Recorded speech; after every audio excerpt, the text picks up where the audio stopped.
proud to be in a church where I can come with my husband and my son. We are proud to be a family, and I do not feel that people are judging us. I feel 100% accepted for who we are.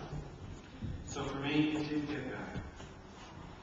Growing up, I never felt accepted from my parents, siblings, or peers.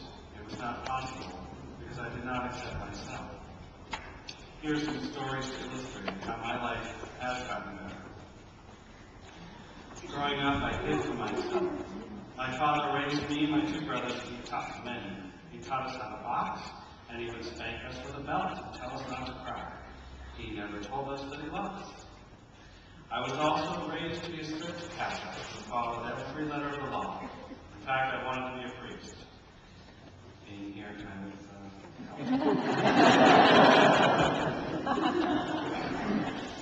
Our family was vocal in their hatred for lesbians and gays. Although they would say hate the sin, not the sinner, we were taught that homosexuals were perverts and sick people. Raised in a small town in northern New York in the 1980s, the only gay men I ever heard about were the ones who were dying of AIDS. This is the only gay role model. I remember watching the news with my mother, and when she saw female activists fighting for women's rights, she would quickly judge them and say, she's probably a lesbian, and the hatred in her voice said it all. When I was in 8th grade, I remember horsing around with my older brother, when he suddenly turned on me and said, "Don't touch me, I hate faggots." When I was helping my brother-in-law install electric fence in his yard, I remember flinching and backing away, and he muttered under his breath, "Faggot." In 8th grade, one boy called me faggot every day. At that time, I had no emotional reactions to these events.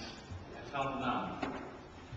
Looking back now, I can say I must have gone to a safe place in my mind. I denied that I was gay, held it in, and tried very hard to act masculine. I remember fighting with myself. I was questioning who I was. One night, I remember crying uncontrollably. I guess I was holding my fears and doubts for so long I couldn't hold it in anymore. During this time, I was praying to God that I could be straight. It was my darkest time. I had passing thoughts of suicide. High school was a bit better. I found musical theater, a place where I could be accepted as being different, dramatic, emotional, even though I was still in complete denial. One social studies class, I remember trying to convince the class that homosexuality was wrong. The teacher would just watch me with a satisfied grin. He'd never seen me get so passionate about a topic before. I guess you could say I was homophobic. It wasn't until music school and college that I began to meet out gay men. I realized that they were not perverts, freaks, femmes, and AIDS patients. I was sincerely shocked to learn that my peers could accept gay men. It was the first time I learned that there were places in the world where it was okay to be gay. After my freshman year, I went to a therapist, one my father recommended. Like my father, the therapist believed that homosexuality was a social illness and could be cured. I was confused, but decided to give it the old college try. I also believed that it worked. Yes, after I finally came out to myself, I believed that I was cured. I was able to redefine myself as a straight man who had some homosexual experiences and desires, but those desires would go away in time. It was such a wonderful feeling to be normal. My self-confidence soared, and I was filled with joy.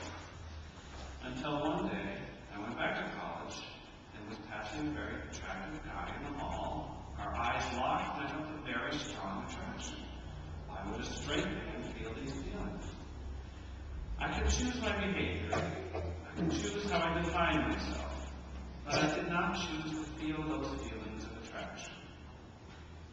My religious upbringing led me to believe that I was made this way by God, and God doesn't make mistakes. So eventually, I was able to feel like I was gay, and that God made me that way. God made me that way, and why was it wrong to act on those God-given attractions? It was during my sophomore year that I built up the courage to confront my religion. I set up a meeting with the pastor, who was a Monsignor. I explained my history, just as I have to you. And even though I was a devout Catholic, I knew God made me to be gay. And after he listened to me with empathy and compassion, he looked at me in the eye and said, "John, the Catholic Church has nothing to offer me." I was shocked, feeling rejected by my own faith. For the next 10 years, I would search many churches to try to find a place where I could be accepted.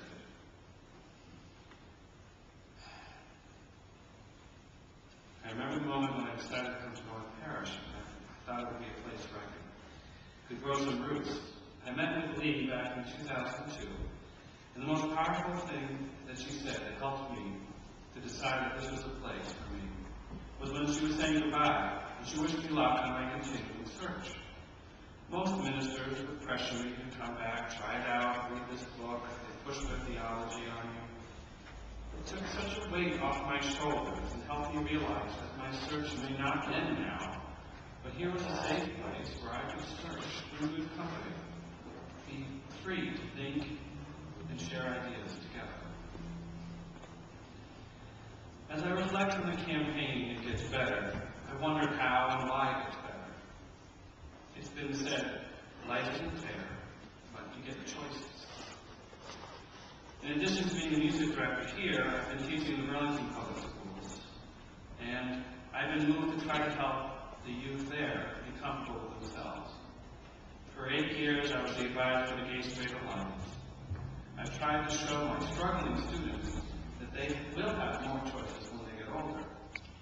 I also try to just be myself so that I can be the positive role model that I never had. For many students, having a role model is enough. Seeing how the community accepts me and as a happily married gay man with our son is a very powerful message. For some students, being gay or lesbian is just no big deal. Their parents accept them. However, there are still some students that struggle. They may have been born in a family where being gay was the worst thing in the world. Even in this day, in a fairly well-educated community, there are families that still put down gay people, maybe because of long-standing traditions or religious beliefs. For these kids, they may have to stay in the closet to feel safe. Being accepted by people is a very strong need for most adolescents. In life, there are going to be people who love you and people who hate you for no other reason than who you are, and you're going to have to learn to deal with both. If you can't reason with them and get them to open up their minds and accept you, then you may have to move elsewhere, find some place for